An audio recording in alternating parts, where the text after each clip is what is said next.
নমস্কার বন্ধুরা, আমি এখন গঙ্গাসাগর যাচ্ছি। এখন আমি স্টিমারে করেই যাচ্ছি। তা খুব মেঘ করে আছে চারিদিকে, ছবি হয়তো ভালো উঠবে না, অস্পষ্ট। আমরা গাড়ি করে এসে ওপারে রেখে এখন আমরা লঞ্চে করে পার হচ্ছি। ওপারে যাই, তারপরে আপনাদের আবার সব দেখাবো।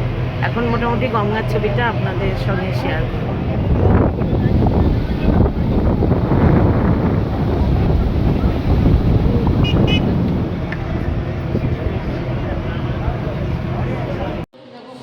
আশ্রমে আমি এসেছি।